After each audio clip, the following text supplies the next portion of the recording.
My name is Jane Ruby, and I'm a Vice President of Operations of the League of Women Voters of Chicago, and also the chair of the Centennial State of the City event.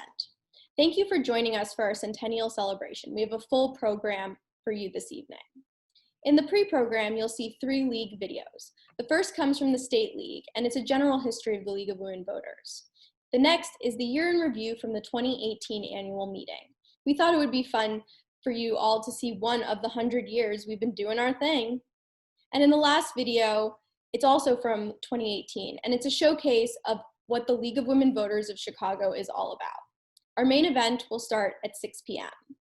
While you are waiting, please consider taking a moment to donate to the League of Women Voters of Chicago. There are 2 ways to donate. You can click the button below on the event page, or text Centennial 2020 to 41444. That's Centennial 2020 to 41444. This is an historic year for the League of Women Voters, and I'm so excited to have you join us for this celebration. I hope you have a wonderful evening. Good evening, everyone. My name is Allison Hout, and it is my honor to serve as the president of the League of Women Voters of Illinois.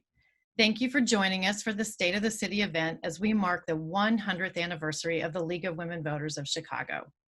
The nonpartisan work of the League of Women Voters of Chicago has been critical to ensuring that in the 3rd largest city in our nation, all voices are heard, that all persons have the opportunity to be informed and active participants in their government.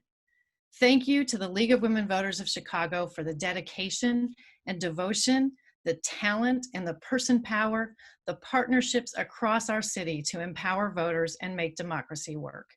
Tonight, while we commemorate an entire century of achievements in education and activism critical to protecting and advancing the right to vote, we also acknowledge that many were left behind, and we recognize that still today, not all are included.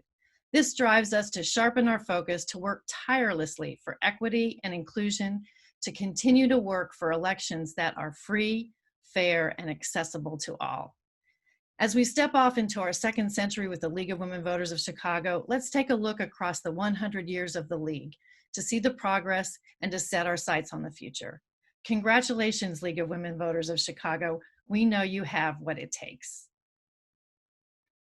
To the wrongs that need resistance, to the right that needs assistance, to the future and the distance, give yourselves. Illinois was on the forefront of women's activism, becoming the first state east of the Mississippi River to pass a law that granted women the right to vote in presidential elections. Through coalition and partnership, the power of the League was not one person, but the collective group of women advocates like Grace Wilbur Trout, Jane Addams, Maude Wood Park, and many others whose contributions were an indelible part of our history. But the League's past is far from perfect. The price of women's suffrage was the exclusion and eviction of women of color. Women like Alpha Suffrage Club founder, Ida B. Wells, were forced to continue their work outside of the efforts of the white women's suffrage movement, led in part by the League. But the future of the League would work to right those wrongs. Its members would eventually open their minds to the struggles of women of color and acknowledge the intersection of their fight for justice. In 1946, in response to World War II, the rise of women in the workforce, and larger numbers of women enrolling into higher education institutions, the National League of Women Voters became the League of Women Voters of the United States. The League began to modernize with a new and revised emphasis on voter services with updated guidelines on nonpartisanship and candidate forums.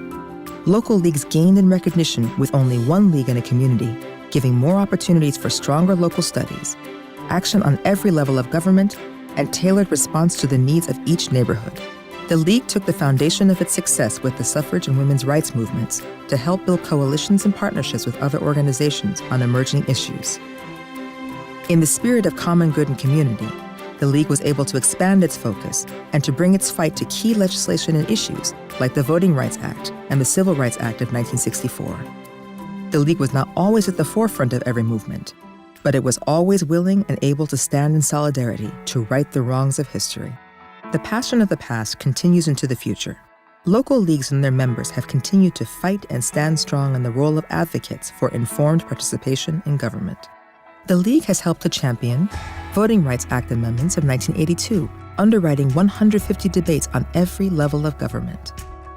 The National Voter Registration Act in May of 1993, known affectionately as the Motor Voter Law. Bipartisan Campaign Finance Reform Act of 2002, otherwise known as the McCain-Feingold Act. Renewing the Voting Rights Act. Diversity, equity, and inclusion. The Equal Rights Amendment, the League joined and eventually led the fight for the ERA. As the League once served as a nerve center for women's advocacy in 1920, it continues to be an integral part of the future. It is our work that has made it possible for women to have a seat at the table. And we aren't done yet. We honor our past, however imperfect, but we look to a more perfect future. The League continues to evolve, inspiring younger generations to get civically involved, adding more people in our democracy, and advocating for a community legislative agenda. Today, the League of Women Voters of Illinois is working on creating fair maps through the redistricting process, engaging disenfranchised groups to help empower them with civic education and advocacy, fighting voter suppression, advocating for affordable housing, gun violence prevention, educating on the fair tax referendum, and much, much more. We envision a democracy where every person has the desire, the right, the knowledge, and the confidence to participate. This is only our first 100 years. Join us for the next 100. Become an advocate. Become a donor. Become a volunteer. Become a member. Become a part of the League.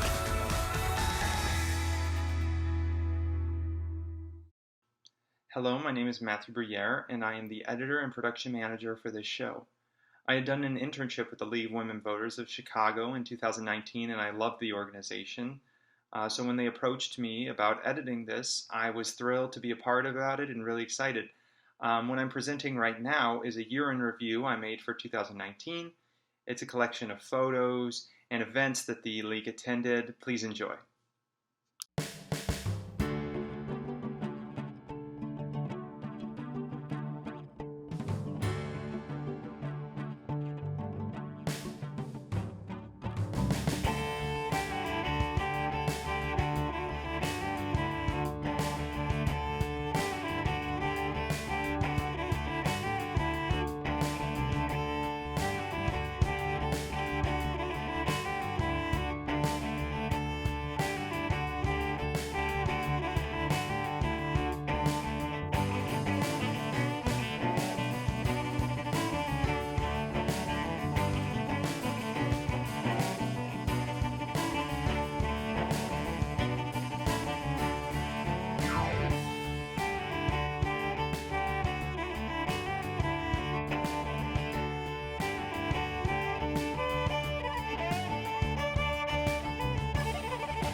Hi, I'm Esther Callan.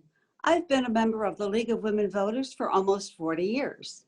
I was president of the Chicago League from 2006 up to 2010. The following video will explain to you who we are. The League is a place where people can go and it's trusted and will give folks a feeling of there's a history, there's a reputation there. I came to the League of Voters right after World War II. My mother was a good friend of Margaret Sanger, and Margaret Sanger wanted to open some birth control clinics in Chicago, which was illegal. And her friend, of course, was Jane Addams. And Jane Addams encouraged her to open a birth control clinic near Hull House. So my mother was out there on Halsted Street, distributing leaflets. And the police picked her up. And she just felt it was important to use your rights and let people know what's right and what's wrong.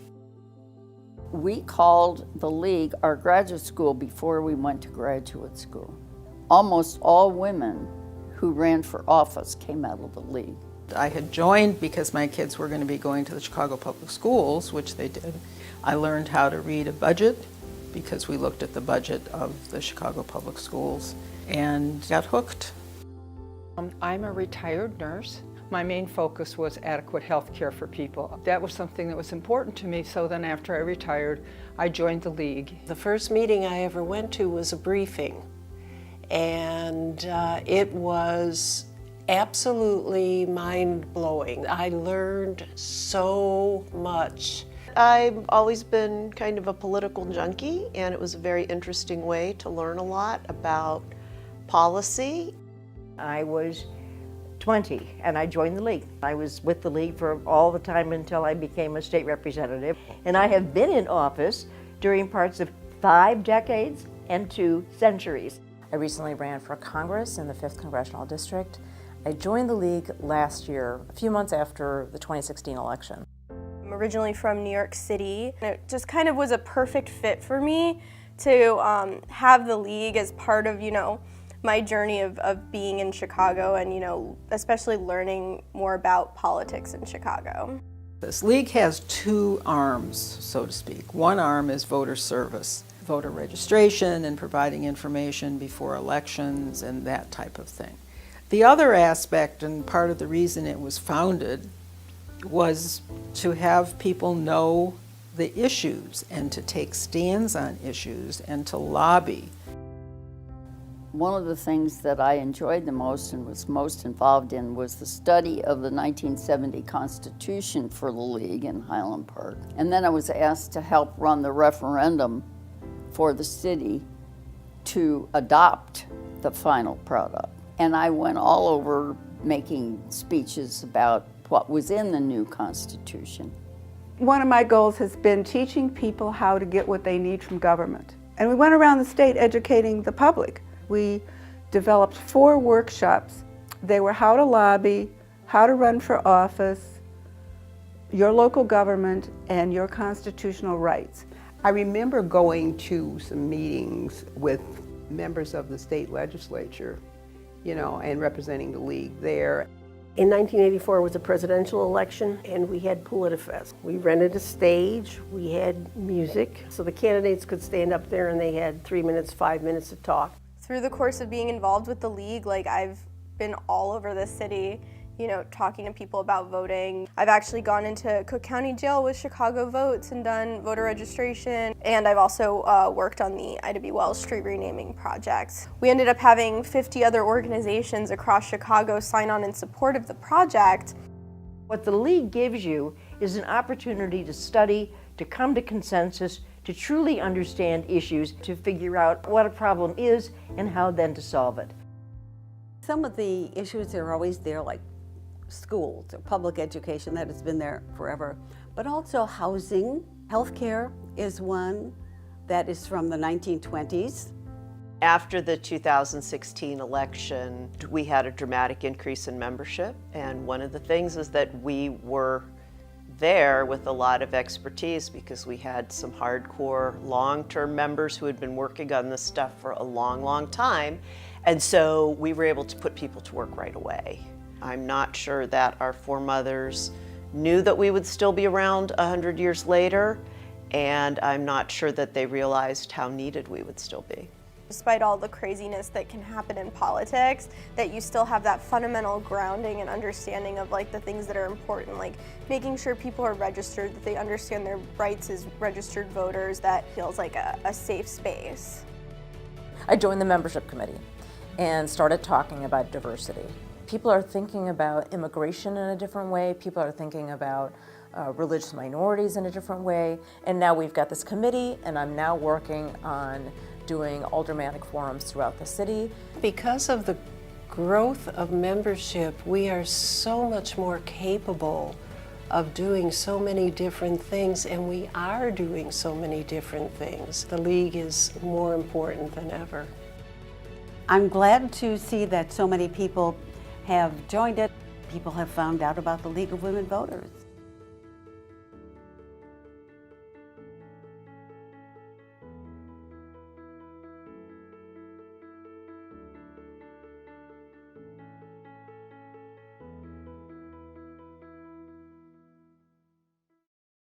Hi, it's Jane again. The program will be starting soon, but feel free to check out the link to the program book below on the event page, and also enjoy the following montage of program book designs from past State of the Cities.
Good evening.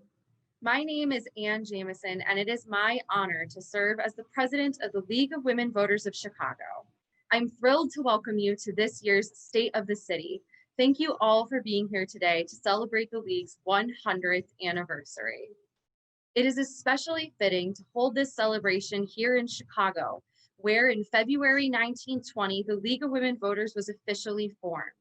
Founded 6 months before the 19th Amendment to the Constitution was ratified, co-founder Carrie Chapman Catt defined our organization's purpose as to unite all existing organizations of women who believe in its principles. It is not to lure women from partisanship, but to combine them in an effort for legislation which will protect coming movements, which we cannot even foretell, from suffering the untoward conditions which have hindered for so long the coming of equal suffrage. Are the women of the United States big enough to see their opportunity? In the century since its founding, the League of Women Voters has helped prove that the women of our nation were and are up to the task of safeguarding our democratic institutions and traditions. Time and again, the League has played a crucial part in protecting and improving our democratic process. After World War II, the League helped lead the effort to establish the United Nations. In 1952, the League joined NBC and Life magazine in sponsoring the first ever televised US presidential debate. In the 1960s and 70s, the League was at the forefront of the movement to ratify the Equal Rights Amendment. And in the 1990s, the League was at the forefront of the fight to pass the National Voter Registration Act. The League of Women Voters of Chicago has continued to work to uphold this amazing legacy and to build upon it for the next generation. League Chicago has been a key player on behalf of civic engagement at the local level. Most recently, we spearheaded an initiative to honor Ida B. Wells's legacy and successfully saw Ida B. Wells Drive unveiled. During the 2019 aldermanic cycle, we partnered with community organizations to coordinate aldermanic forums to inform Chicago voters where candidates stood on the issues that were important to their wards, covering everything from elections and voting to housing and immigration. This year has been a year like no other.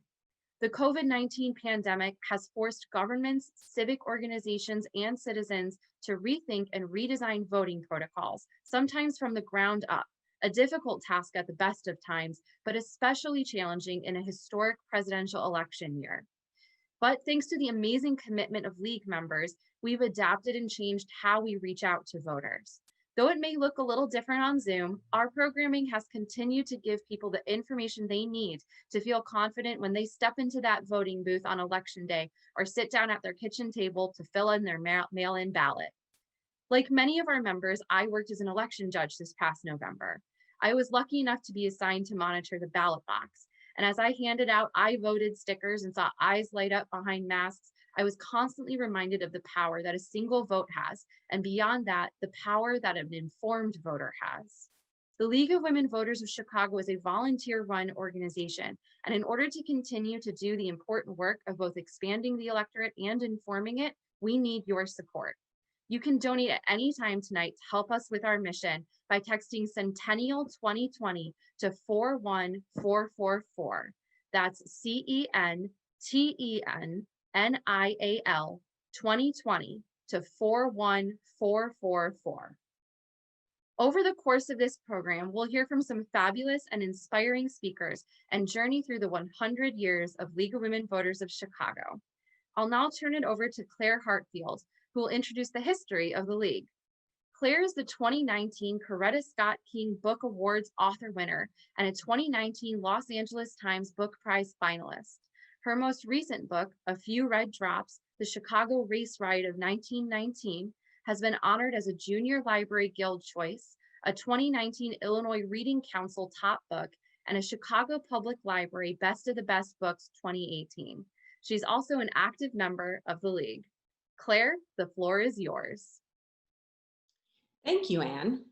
Today we celebrate 100 years of Chicago women working through the League of Women Voters to ensure that women play a robust role in shaping our democracy.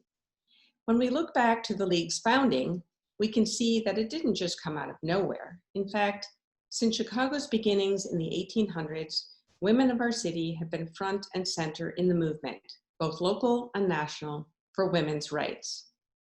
In the 1800s, the prevailing American view was that a woman's place was in the home. But if you looked around Chicago, you would find many smart, passionate women fully engaged in civic life. Some, like Jane Addams, focused on social welfare, creating settlement houses to provide economic and social support for women and children. Others started women's labor unions to demand decent wages and fair conditions for women workers. Among them was Agnes Nestor, who gained national prominence for her leadership in the International Glove Workers Union and a club that included both working women and wealthy women called the Women's Trade Union League. And Margaret Haley, who led the Chicago Teachers Federation, fighting for teachers' rights. Some, like Ida B. Wells, focused on the Black community and equal rights for Black women.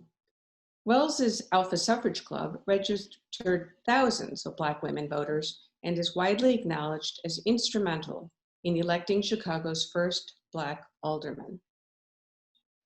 And around the city, many upper-class, well-connected women gathered in women's clubs, using their money and influence to shape the world beyond their homes. These women recognized that the key to success was winning the right to vote, and that their best chance lay in working together. Beginning in 1894, they laid the foundation for women's suffrage, coming together through an organization called the Chicago Political Equality League. Their work picked up steam beginning in 1910 under the leadership of Grace Wilbur Trout. Trout understood that a multi-pronged approach was needed, and she had a great eye for recognizing talent. Under her leadership, the Political Equality League influenced public policy through educating the public and participating in the political process, tools that remain central to the Chicago League of Women Voters' work today. An early, highly successful effort to get the word out was the automobile tour. Over several weeks, carloads of women rode through Chicago suburbs, raising awareness. At each stop, the women engaged local prominent businessmen and politicians to help them work the crowds. Together, they educated the public about women's suffrage. They raised money to support the effort, and they made sure that local media was there to highlight them in the next day's headlines. And they marched, another effective tool we still use today. There was the rainy day parade, when 5,000 marchers who were pounding the pavement to demand addition of a women's suffrage plank in the Republican Party platform got drenched as they made their way down Michigan Avenue. And the famous anecdote about Ida B. Wells and the National Suffrage March in Washington, D.C. Wells was told that because she was Black, she would have to march separately at the back of the parade. Somewhat ironic, since this was a march for equal rights. But Ida was a force to be reckoned with, and ignoring the warning, she joined her fellow marchers in the Illinois delegation, and they welcomed her into their midst. The biggest issue back then was gaining women's suffrage. And in addition to rallying the public, Chicago women worked the halls of political power, as the League still does today. In 1912, savvy Grace Trout became president of the Illinois Equal Suffrage Association and set her sights on Springfield. Trout recalled a ride in a state house elevator with opponents of the suffrage legislation who inadvertently, ignoring her, tipped her off to their strategy to defeat the bill. She promptly took this information to her own powerful allies in the legislature, who successfully countered derailment efforts. And in 1913, 7 years before the ratification of the 19th Amendment, Illinois women won the right to vote for United States president as well as local offices, becoming the first state east of the Mississippi to adopt women's suffrage, in large part due to the tireless and strategic work of the League. With the adoption of the 19th Amendment in 1920, the Chicago Political Equality League had achieved its mission. Chicago's women were now ready to move ahead with the important work of registering all those new voters and educating them about the important role they were newly empowered to play in our democracy. On December 4th, 1920, the Chicago Political Equality League voted to disband and transfer their funds to the newly formed Chicago League of Women Voters. Harriet Taylor Treadwell, president of the Political Equality League, became the first president of the Chicago League of Women Voters.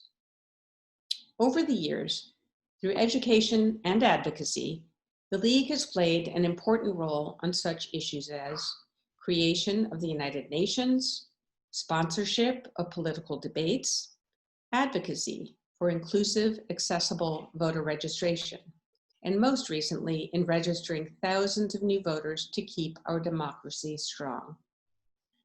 In her autobiography, Ida B. Wells shared her vision that eternal vigilance is the price of liberty.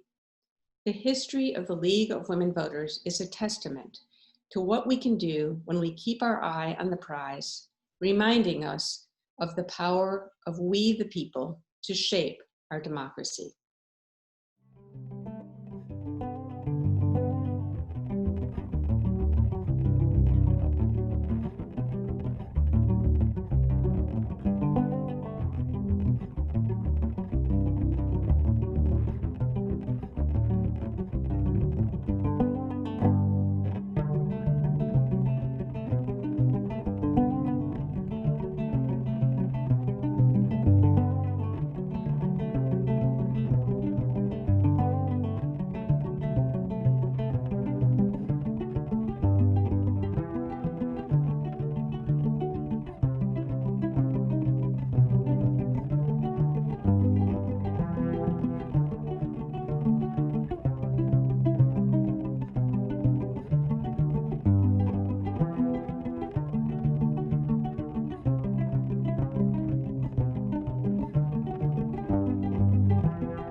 Congratulations to the League of Women Voters on 100 years of wonderful work.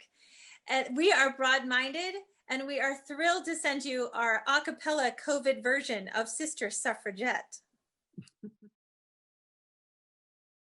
We're army ranks in restricting Spanx, dauntless crusaders with little thanks. Though we quite like a man on his own, as a mob they're a swamp of testosterone. It's a new century, it's a new day.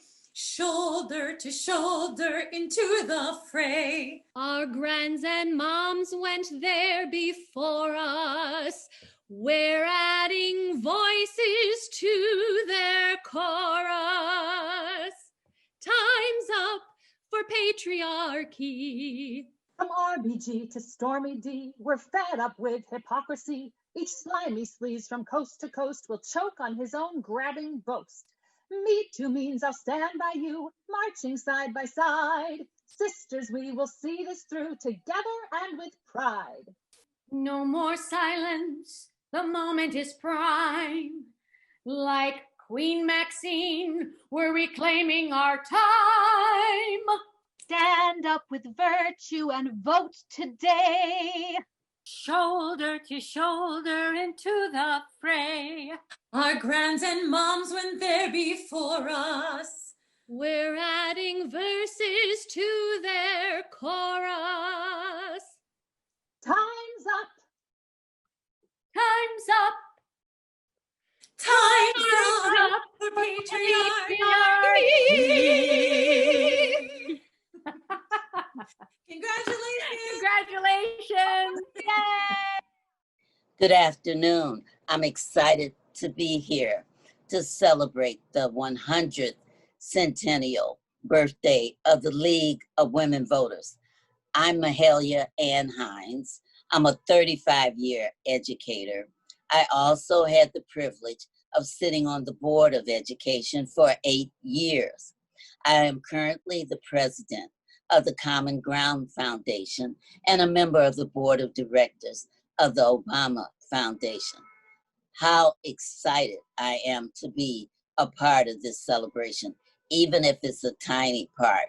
I want to say happy birthday to you, These balloons are for you to help you celebrate.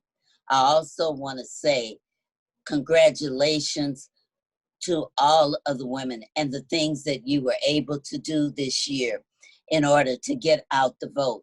How excited we are to have a woman on the presidential ticket for the first time. We have a woman vice president. I would be remiss if I didn't give a shout out to Nancy Brandt. She was so hardworking and very, very smart. She held the Chicago Board of Education accountable, and she made them more transparent. We will definitely miss her, but she will not be forgotten. Happy birthday, League of Women Voters of Chicago.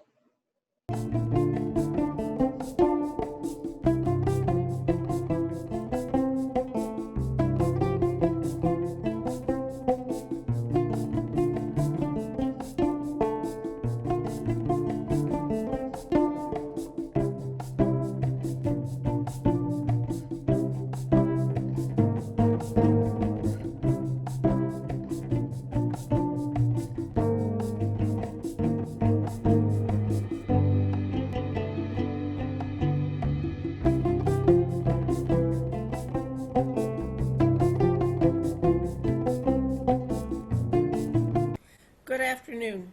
I am Margaret Herring. In 1973, I moved to Chicago for a job. And in 1976, a friend recommended I join the League of Women Voters of Chicago. The League introduced me to Chicago and Illinois governments and to many friends. I have served in many capacities for the Chicago League. In the early years of this century, I was a co-president and then president of the Chicago League. Now I chair its City Government Committee. Our members observe meetings of the City Council and of selected committees of that council. It is in committees in which much of the discussion of issues occurs. We invite League members to join us as we Zoom to meetings, our own and the council's. I am honored to introduce Jill Wine-Banks. Ms. Wine-Banks is an attorney and has worked in many areas of the law. Her career is marked by many notable firsts. She was the only woman of 3 prosecutors during the Watergate affair. Her memoir, The Watergate Girl, tells her very personal story of that time. During the Carter administration, Ms. Wine-Banks was the first woman to serve as Consul General of the Army. Among other firsts in her career, Ms. Wine-Banks was the first woman to serve as Executive Director of the American Bar Association, and the first woman to serve as Solicitor General of Illinois and as Deputy General of Illinois. The League of Women Voters of Chicago is happy to welcome Jill Wine-Banks.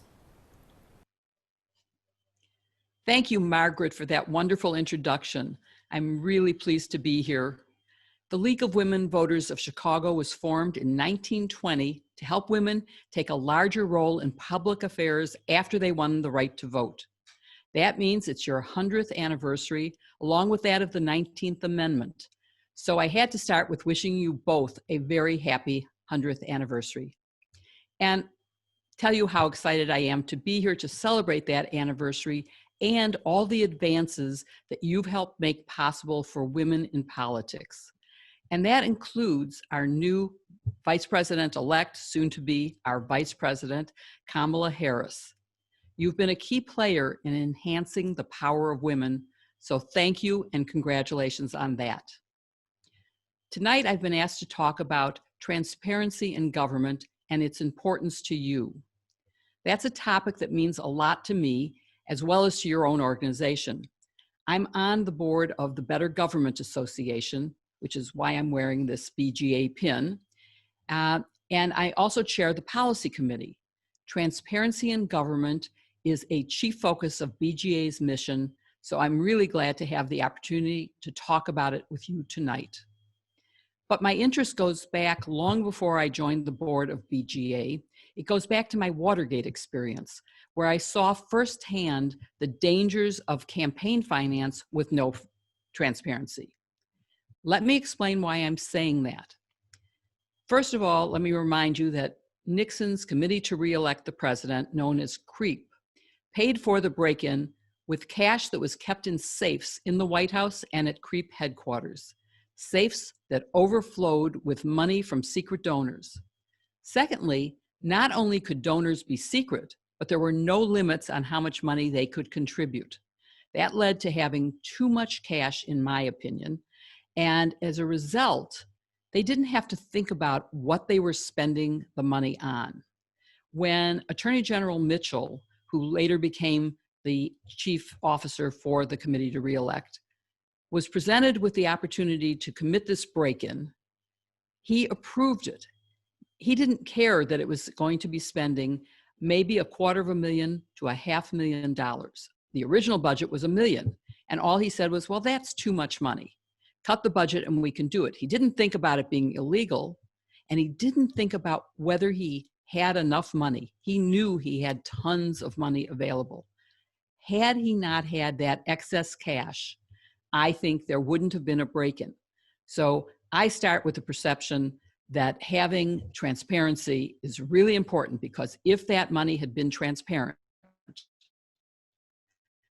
maybe there wouldn't have been a break-in. Of course, after Watergate, legislation came about to limit how much money someone could contribute and to require transparency.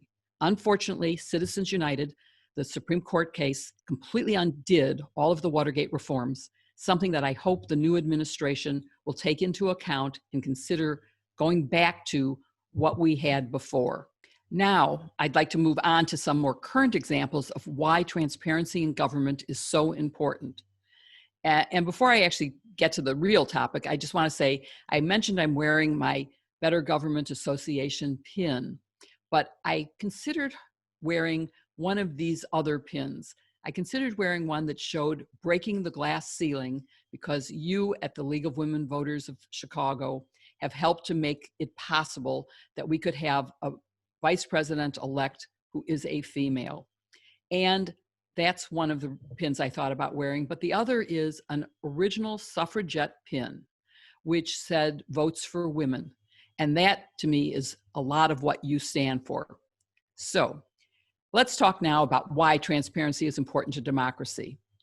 And the first is the right to vote is, of course, fundamental to a democracy. And you can't have an intelligent vote if you don't have information. So if you don't have transparency, how do you get the facts so that you can vote intelligently? The same is true about our system of justice. You need to know facts to know if justice is being done in the courts, by the Department of Justice in the United States, by the attorney generals and the DAs in the various states. Think about the Flynn case and what we know because there is public records. Think about what we might not have understood if the record hadn't been public. Think about the Roger Stone case and what we know because things are public. Think back to the very first pardon that President Trump issued. You may not remember, it was Sheriff Joe Arpaio, and he was convicted of doing something against a court order. And again, we wouldn't know that he had gotten pardoned if it wasn't a public thing. We wouldn't have known that his crime involved hurting justice in America. So I think it's important for all those reasons. The Freedom of Information Act and the Open Meetings Act are two of the most important tools to assure transparency. Since COVID, there have been a number of attacks on that protection in Illinois. No city, no state, no jurisdiction likes FOIA. It's expensive to comply, it takes staff and time, and the results often lead to discovery of information that causes damages to have to be paid by the very entity that released the information. So of course they don't like it, and it's no surprise that COVID was used as an excuse to stop complying. And that's what happened. The Chicago City Council said, FOIA is not an essential service during time of COVID. And the mayor, who was a BGA board member before she became mayor, agreed with it. And think about the things that we wouldn't be allowed to know if FOIA wasn't a requirement at this time. Think about what it means about knowing how many people are getting sick, both in nursing homes, but even just at schools and elsewhere. Without FOIA, that's something that could be kept secret. Police accountability is a very big issue for FOIA. That's what we need in order to get the records of a pattern or practice of misbehavior. How do we know what police officers are good and which ones need to be removed from the force? You need a pattern or practice of bad behavior to take action against somebody. The city contract with the police union said that after 5 years, all records of misbehavior would be destroyed. Well, if that's true, that means that someone could be offending for 3 or 4 years and it wouldn't be quite enough to remove them, but then it would all be destroyed and you'd be starting all over again. That would be a serious problem for maintaining the safety of the police force. There was an effort, by the way, to pass a law to exempt FOIA during COVID. The BGA intervened, we lobbied, and we stopped the bill. And in terms of the police, I want to say that as a result of negotiations, the case was settled, and it was settled on the grounds that public interest superseded the police contract, and that the police contract could not undo the public interest in full disclosure, so that that provision of the contract can no longer apply. The same thing applies with the Open Meetings Act, or OMA. For example, there were city council meetings being held right in the early days of COVID and the lockdown. And they were not being recorded and they were not being reported, and public attendance wasn't being allowed because no one knew about it. And then we at the BGA found out about at least one meeting that happened, and we found out about it because it made the newspapers because there was some obscenities spoken by the mayor and by one of the aldermen. And that made the news, and that alerted us that meetings were going on. We sued from the BGA on the grounds that OMA applied. That case is still pending. Another group went to what's known as the Public Access Counselor, who is in Illinois, the Attorney General. And the Attorney General ruled that the meeting was a meeting and that you couldn't claim that because it was being done by Zoom, that it wasn't a meeting. It still was a meeting, and that OMA had to be complied with. But let's look at some federal examples as well. Think about the information that we're getting from the CDC that we wouldn't be getting if it was up to President Trump and the people who implement his FOIA compliance. The same thing would be true with any of the immigration things. I don't think we would know anything about children in cages or people being held up at the border, about all of the things that are going on that we've learned as a result of transparency. Even things like the redactions in the Mueller report that have been undone as a result of FOIA. So to me, that says this is an important issue, something that you at the League of Women Voters care about, something that we at the Better Government Association care about. And I hope all of you listening tonight can now see the importance of these laws and protections for our democracy. Thank you for all that you do to make it possible to have the democracy we have.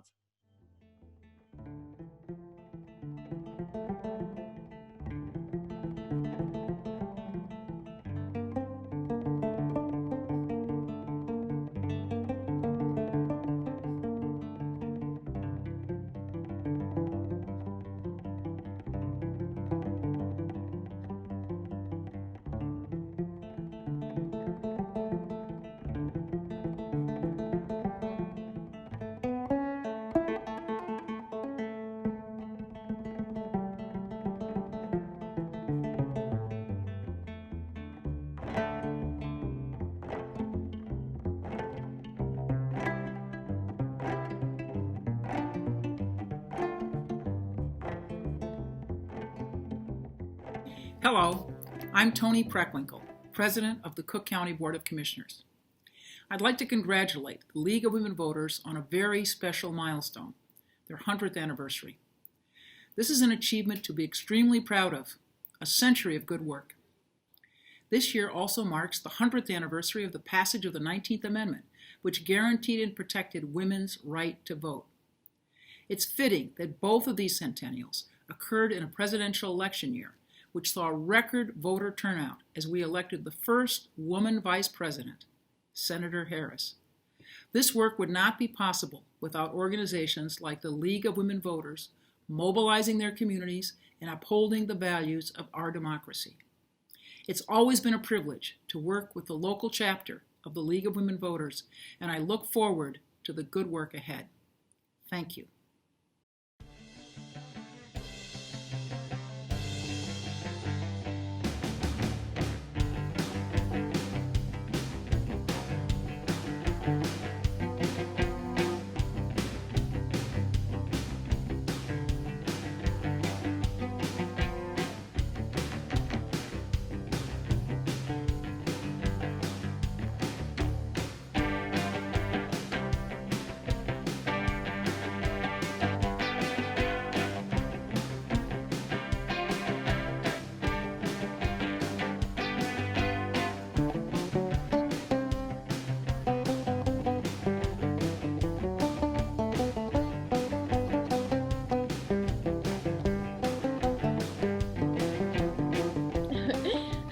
It's Jane Ruby again. I'm on screen right now because I have the task of trying to get you all to push that button down there below on your screen that says donate.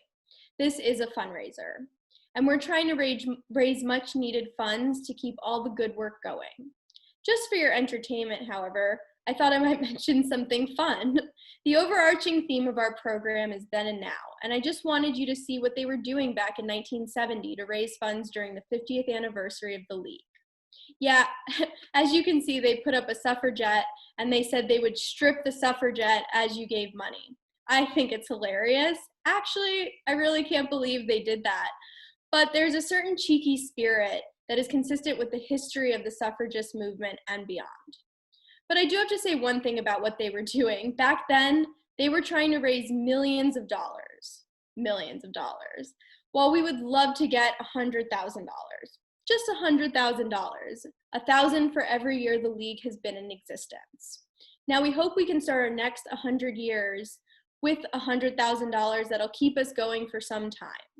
Thank you for hanging around for this event and all of your continued support then, now, and beyond. Thanks. Hi, my name is Sophia King, Alderman of the 4th Ward of the City of Chicago. Just want to take a moment to acknowledge the League of Women Voters Chicago on its centennial anniversary.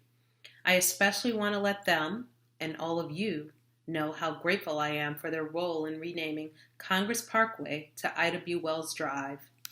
The first new street named in over 50 years in the city of Chicago, and the first street to be named after a woman and or person of color in downtown Chicago ever. Ida B. Wells, an African-American woman, was a suffragist, civil rights advocate, and anti-lynching champion, and the League of Women Voters Chicago played a tremendous role in helping to elevate this woman to her proper place in history by advocating and educating so that young women and girls could understand her contribution to this city, to this country, and the world. Thank you, League of Women Voters Chicago. Without you, the renaming of this street to Ida B. Wells Drive would not be possible. I was grateful and honored to partner with you in doing so. Wishing you 100 more years of advocacy and continued work in our communities. Again, thank you very much.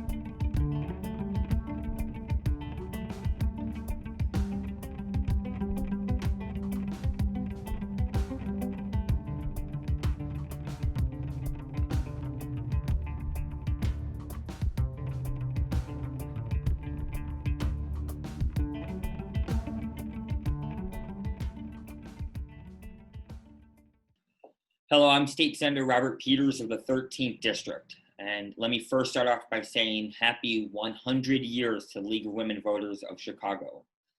For me, I want to sort of share a story about how I first got into the seat, and the League of Women Voters were doing a legislative interview with me, and we were talking and getting to know each other.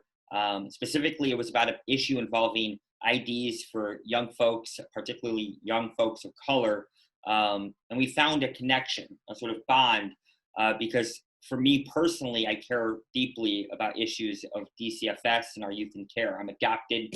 I say I'm the cousin of our youth in care.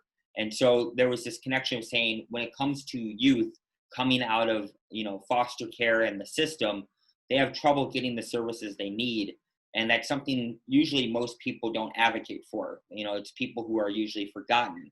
And when I presented this to the folks at the League of Women Voters, which was an amazingly diverse table surrounding me and, passionate about about these issues, they ran with it. They said this is something that they need to take up. And we found that connection and that bond. Another part that gets me is my first ever candidates forum at Montgomery Place, which was an extremely democratic affair. It involved everybody who was there to be able to contribute their questions. It was fair in terms of how we were presented with questions. It was looked at issues across the board, issues around public safety and policing to environmental, like the Clean Energy Jobs Act. And it dug deep at the issues that matter to most people within the district and, to be honest with you, within the state. We got so deep, we talked about the financials of the state. And as you know right now, it's important for us to think about that. And that was thought of pretty much early on in my campaign. So I am so happy to work with the League of Women Voters and so happy to work with the leaders of the organization, and particularly excited to say that over the last 100 years, we've seen so much systemic changes. And hopefully over the next 100 years, we're able to continue the work on making that systemic change. And that'll happen because of organizations like the League of Women Voters of Chicago. So happy 100, happy centennial, and as always, thank you. During the 2019 municipal election cycle, in addition to aldermanic forums, the League was a partner in the DuSable Plans Not Platitudes, a conversation at the intersection of racial equity and public policy mayoral forum, and 2 more forums during the runoff. The Race for Chicago Mayor, the People's Forum, in conjunction with ABC7 Chicago and Univision Chicago, and the Choice for Mayor 2019 with WTTW News and Chicago State University. It was an historic election. We are pleased to now introduce the Honorable Lori Lightfoot, 56th Mayor of Chicago, who graciously agreed to continue the tradition of the mayoral State of the City keynote address. Since assuming office, Mayor Lightfoot has undertaken an ambitious agenda of expanding opportunity and inclusive economic growth across Chicago's neighborhoods and communities, with early accomplishments including landmark ethics and good governance reforms, worker protection legislation, and closing a record $838 million budget gap, as well as key investments in education, public safety, and financial stability. Mayor Lightfoot has also placed Chicago on the path to a $15 minimum wage by 2021.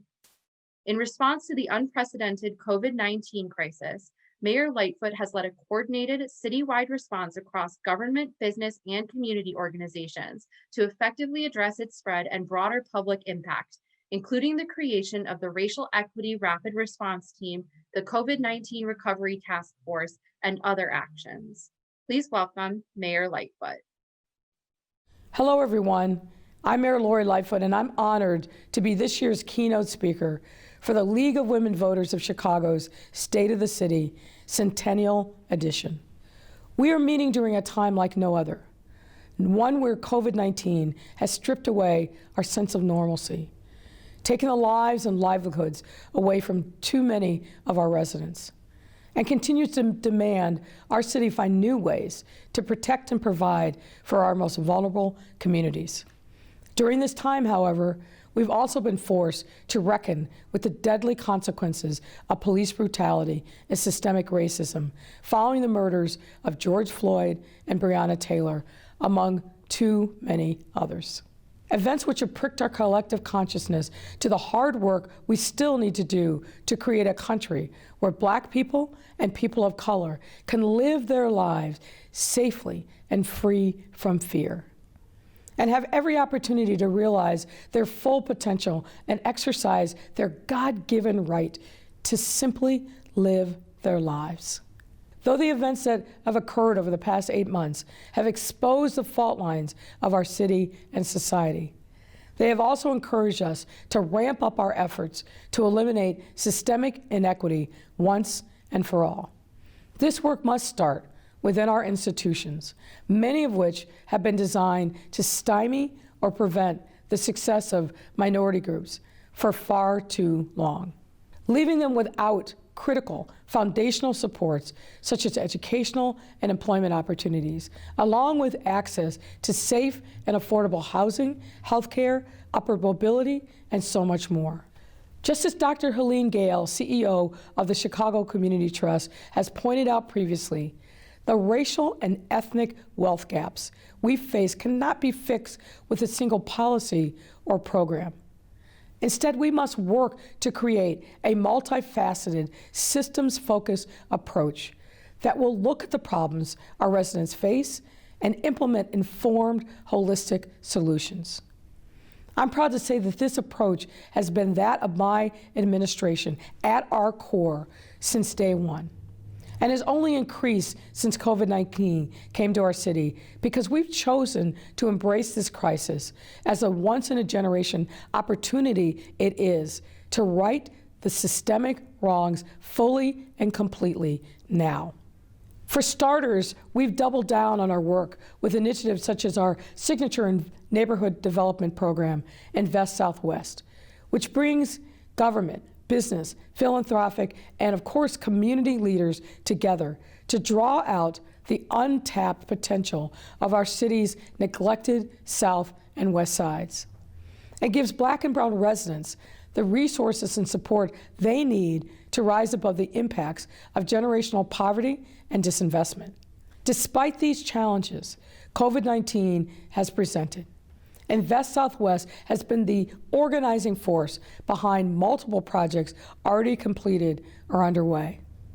This includes affordable housing projects such as the 4400 Grove, a mixed-use $38 million development in our historic Bronzeville neighborhood that not only offers more than half of its 84 units as affordable and public housing, but 16,000 square feet of retail and commercial space, which by the time 4400 Grove opened in the beginning of October, had already been leased to 8 community-based businesses, all of which are Black-owned. Invest Southwest projects have been critical in our ongoing work to increase employment opportunities for residents from underrepresented backgrounds. For example, we recently came together to break ground on the terminal, a $40 to $50 million investment in our West Humboldt Park community that will redevelop an industrial loft and warehouse space into a 240,000 square foot creative campus. Upon the completion, this project will create 200 jobs and make West Humboldt Park an innovation hub where Black and brown entrepreneurs, artists, and visionaries have the opportunity to bring their dreams to life. Projects like the 4400 Grove, the terminal, and the numerous other developments we've launched over the past 8 months have the potential to revitalize communities that need it the most and enhance the impact of our ongoing COVID-19 supports, which also seek to tackle the deep-rooted issues of socioeconomic inequality. In response to the appalling, disproportionate impact the COVID-19 virus was having on our minority communities, we also launched the Racial Equity Rapid Response Team, a network of individuals and organizations to provide dedicated support to these communities in the form of targeted education, outreach, and so much more. This effort in particular highlights the value of listening to our residents and working together to find holistic solutions to the challenges they face. During the pandemic, we've also partnered with various businesses, organizations like the Chicago Cook Workforce Partnership, and our great City Colleges system to not only create much needed jobs, but provide residents from underrepresented backgrounds with critical employment resources such as career counseling, job training, professional development, or more. While these initiatives have allowed us to make progress in becoming a more equitable and inclusive city, we know more work can and must be done. We still have a long way to go before we can completely ensure that each and every Chicagoan has the same access and opportunities they deserve to pursue higher education, start their own businesses, and build the wealth they need to lead successful lives. Allow me to illustrate exactly why we must continue this work. When our Black and brown entrepreneurs and their businesses thrive, they enrich not only their communities, but our city as a whole, giving both our residents what they need to fulfill their wants, needs, and dreams, and allowing our city to remain the diverse, innovative powerhouse that it is. When people see that Chicago is thriving, they will want to come to call our city home. When residents have everything that they need to thrive in their communities, they will want to continue calling our city home. When we create and pursue initiatives that stand to enhance the economic vibrancy of our communities, while simultaneously addressing the systemic issues that allow disinvestment to fester, we all win. As we move along our path out of this pandemic, we must continue to be guided by our North Stars of equity and inclusion and step up to do what's right for all of our residents. Only then will we be able to not only recover from this crisis, but do so in a way that makes us stronger and more resilient than we've ever been. We've come a long way this year. We've met a lot of challenges, and I am confident that we are on our way to be a better, stronger, more resilient, and more equitable city. Thank you, and please continue to be safe.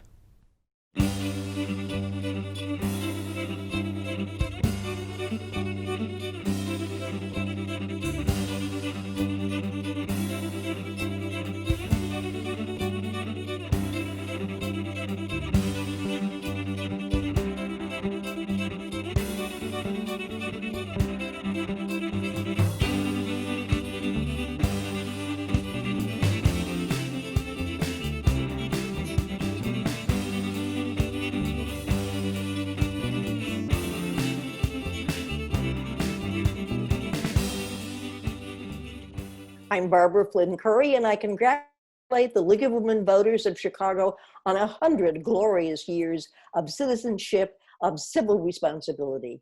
I joined the League when I was 20. I was the mother of a 1-year-old living in Washington, D.C., and my husband wasn't quite enough adult companionship for me. My mother had been a member of the League, and so that's why I turned to the League. And I found in the League was an organization that helped me develop my interests and my skills in figuring out public policy.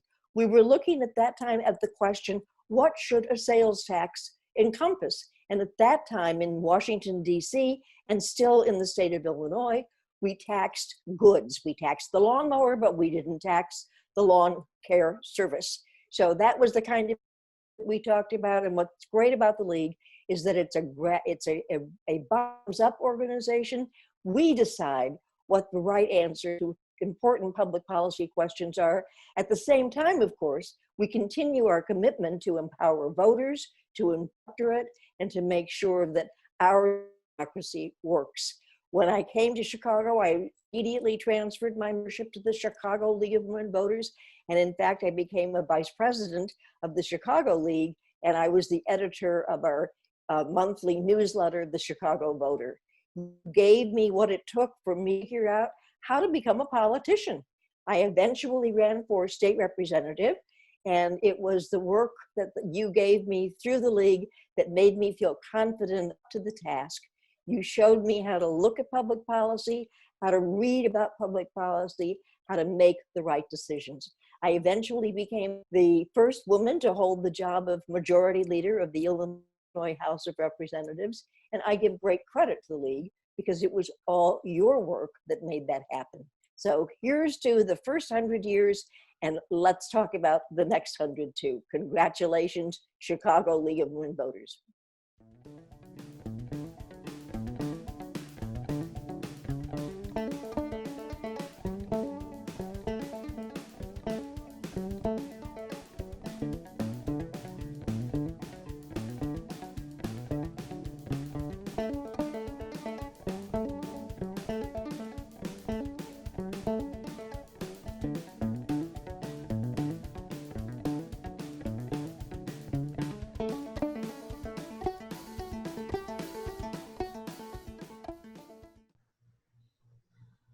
Good evening.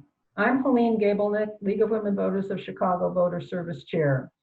We are pleased to present the Making Democracy Work Award to Lance Goff, retiring Executive Director of the Chicago Board of Election Commissioners. Some of his colleagues are also here joining us in our tribute. In my position with League, I help coordinate many of our voter service activities. And for the past 6 years, I've been an observer at the Chicago Board of Election Commissioners meetings. Our voter service contingent has registered thousands of new voters at high schools, city colleges, universities, events such as concerts, festivals, and marches, and at museums and senior living facilities. We also provide voters with the information they need in various ways. You've already heard about our candidates forums, but we also prepare and distribute thousands of bookmarks with election information, give presentations on election information for schools, civic groups, and other venues. We put information on our website and distribute it via social media. For this election, we did some presentations via Zoom. Every election, we provide our members with credentials to become poll watchers, while others serve as election judges. This year, because so many of us were in lockdown due to the pandemic, we tried something new. Under the umbrella of election protection, League members volunteered to monitor and report disinformation and misinformation posted on Facebook and Twitter. Common Cause then forwarded these reports to the social media companies for correction. We're always looking for new ways to make sure voters have access to their ballots and access to reliable and accurate information. First, in our tribute, we welcome Charles Holliday Jr., the new Executive Director of the Chicago Board of Election Commissioners. So good evening. Lance, I would like to congratulate you on your award and also thank you for all the opportunities that you afforded me since I've been here at the Board of Election, beginning as Assistant Supervisor of the Binding Department, then Assistant Manager of the Registration Department, being advanced to the Manager of the Registration Department, and from there becoming the Assistant Executive Director of the Chicago Board of Election to my newly appointed position as Executive Director. I hold you in high esteem and just thank you for all your leadership and your guidance, and just looking forward to keeping your legacy and all that you led this board to up front. And now I would like to present to you Jim Allen, Communications Director / Strategic Planner for the Chicago Board of Elections. Jim? Charles, thank you so much. And thank you to the League of Women Voters, but especially thank you, Lance Goff. This is an honor that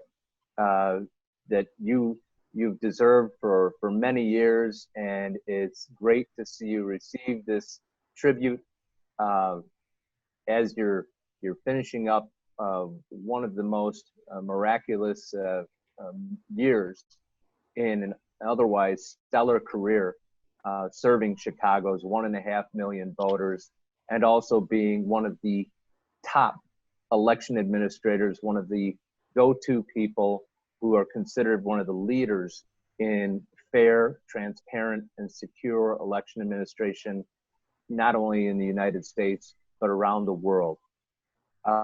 Charles is one and perhaps the best example of how you have mentored so many people over the years so that the agency could grow and adapt to changes and bring in new blood and reorganize and tackle several projects.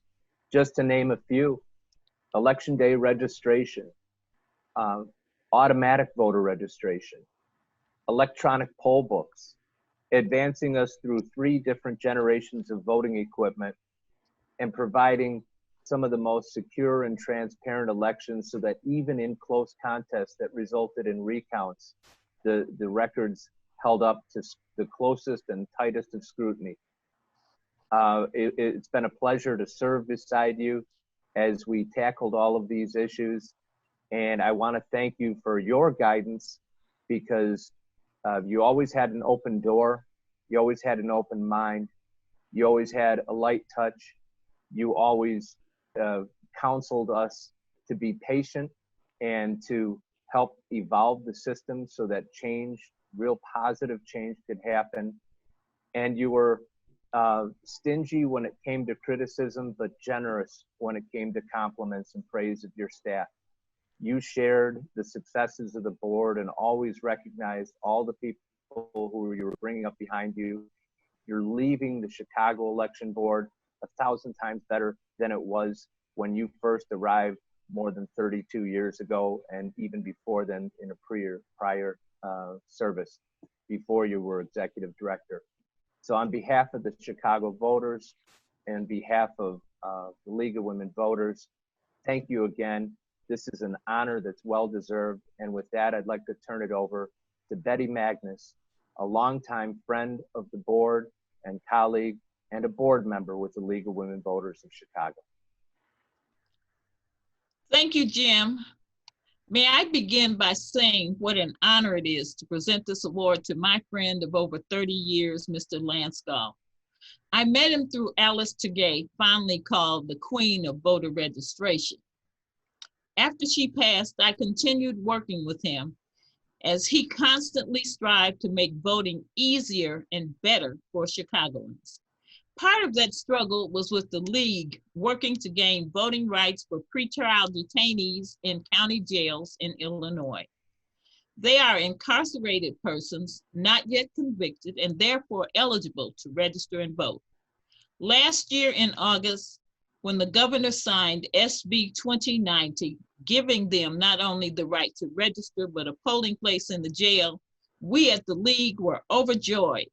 But I also remember the emotion expressed by Lance as he choked up while giving remarks.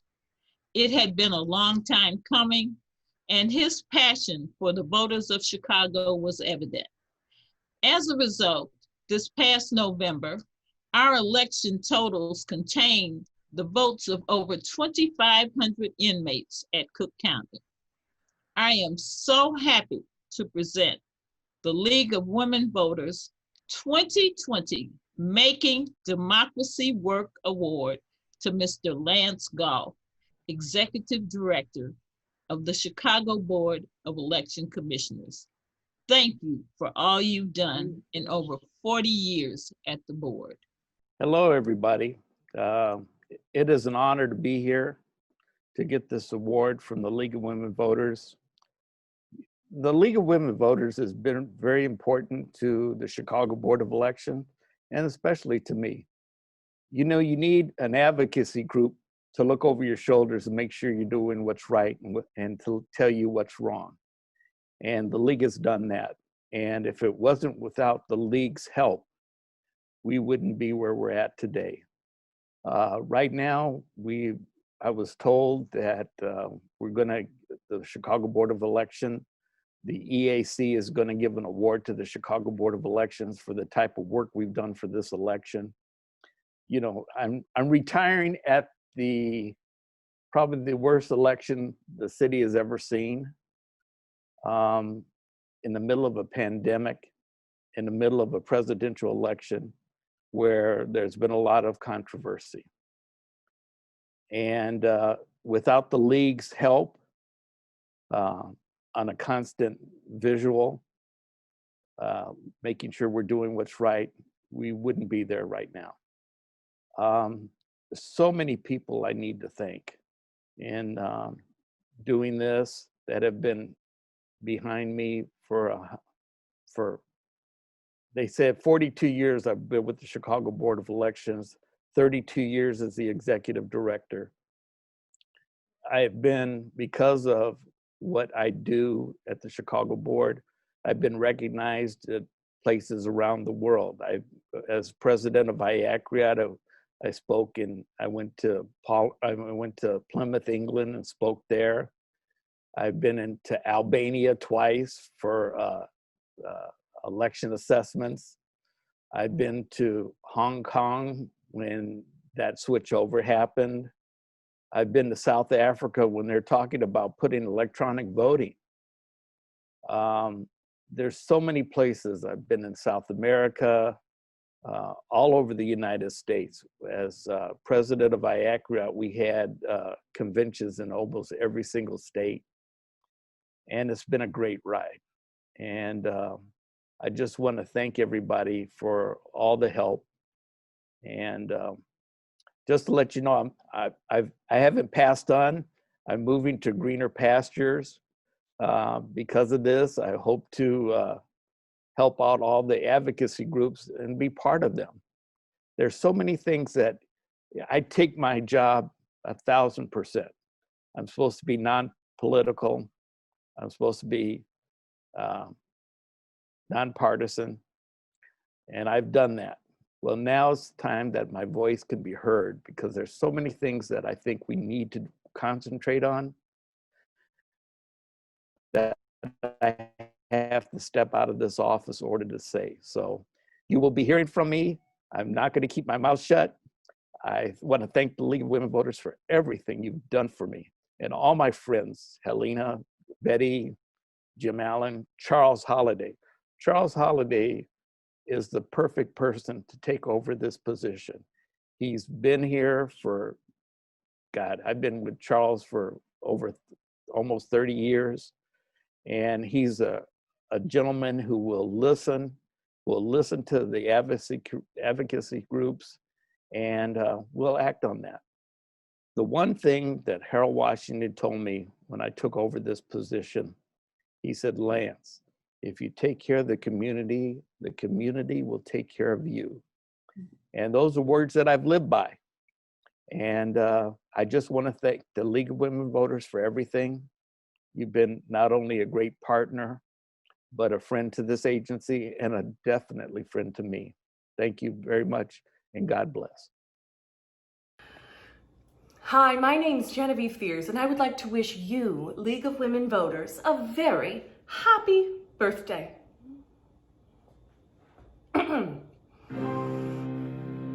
Happy birthday to you. Happy birthday to you. Happy birthday, League of Women Voters. Happy birthday to you. Happy birthday to you. Happy birthday to you. Happy birthday, League of Women Voters. Happy birthday to you. Now let's do the COVID edition. Happy birthday to you. Drink up. Happy birthday to you. Blues fine. Happy birthday. Happy birthday. Happy birthday to you. Two's fine too. Happy birthday to you. Rock it out, ladies. Happy birthday to you. Why not three? Happy birthday. Happy birthday. Happy birthday to you. Happy birthday.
Thank you all so much for being here tonight. I want to take a moment to acknowledge our members, especially those who've been part of the League for over 50 years. Their commitment is a reminder to us all of the power of collective action, and I hope to one day join their ranks. Thanks to all of our speakers.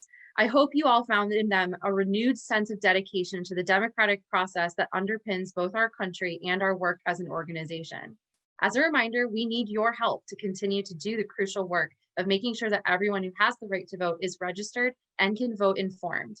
You can donate by using the donate button below. Our State of the City Committee has done an absolutely incredible job putting this evening's program together and deserves a hearty congratulations and sincere thank you for all of the work they've done. The committee was chaired by Jane Ruby with Linda Hannessian as the fundraising chair. The members of the committee were Vanessa Bush-Fort, Stephanie Mack, Catherine Mardikes, Lauren Rudolph, Marlis Sala, Julie Shelton, and Sharon Welch. We also could not have pulled this off without the essential assistance of our production manager, Matthew Brouillet, and our indispensable social media coordinator, Sophie Mucaccio. So once again, thank you so much for being here. Your support is essential to the continuation of our work. I hope you all look forward to the next 100 years as much as I do. Thanks again and have a good night.